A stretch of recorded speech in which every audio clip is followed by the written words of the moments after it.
Hello, my name is Priska Osegali of Gold Imperial Academy. Welcome back to our channel. Thank you so much for all your support, views and likes. We appreciate you. Please don't forget to like this video and also share with your loved ones. Also subscribe if you're yet to do so you can view our videos immediately they drop. Today we'll be taking a look at draping. I'm actually working on this and thought to make a video for those that would like to replicate this in future. So my client wants me to make a design for her and draping is involved, so I thought to share with us the process. So I already have my bodice prepared. I've already done my contouring and also made the bodice, so I'll be draping on the bodice. Now because my client is on the plus side, the bodice is bigger than my body form, but not to worry, I have pinned the side that I'm going to be draping on very firm, okay, so that I'll be able to drape on it. So it's firmly pinned on my body form. So let's go ahead.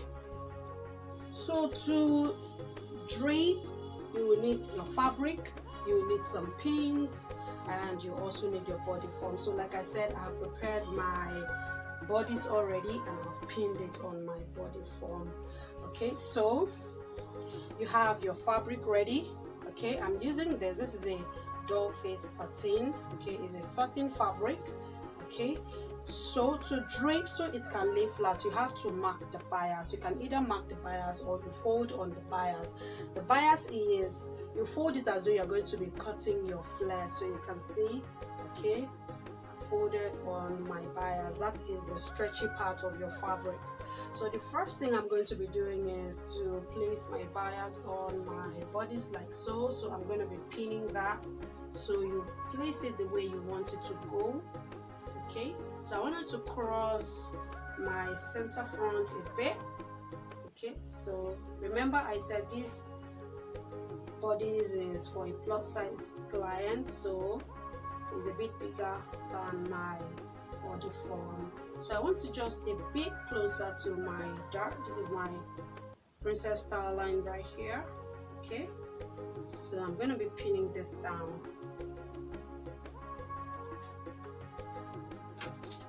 So just make sure you pin it down. That means you need a pinnable body form.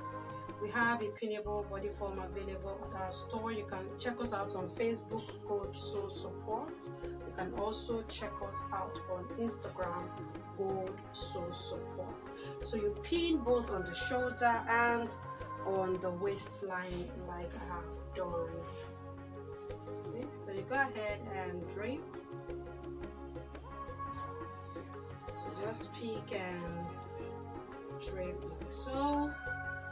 So as you drape, you pin down, okay, both on the shoulder line and also on the waistline. Depending on your design, you can make it close, you can make it farther apart, you can make it even, that is, it can be evenly spaced, or you can make it depending on your design.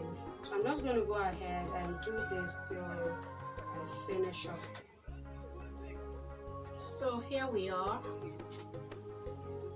Okay, so you keep draping all the way till you get to the end of the fabric. Okay. So for this, I prefer to use this.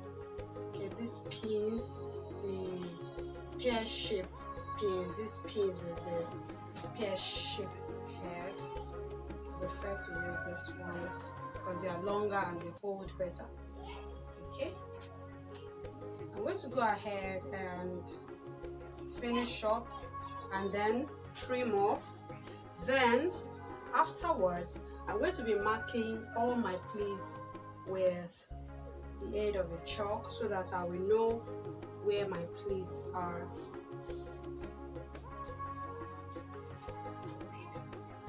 Use a chalk, tailor's chalk.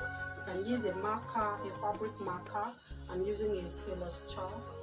So you mark both on the pleat and on the fabric, so you'll be able to bring it back to where it's supposed to be. So I'm marking on both the fabric and on my pleat, the fabric and on my pleat, so I'll be able to bring it back together.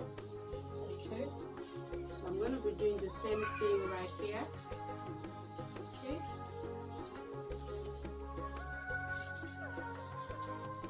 so this will help me to bring my pleats together by the time I take it to the machine to sew.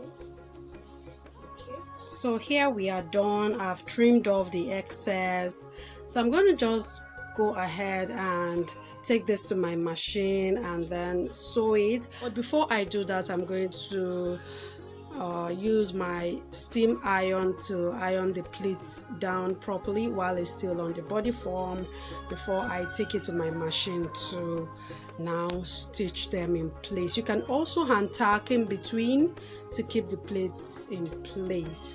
So it's looking lovely and I'm loving it.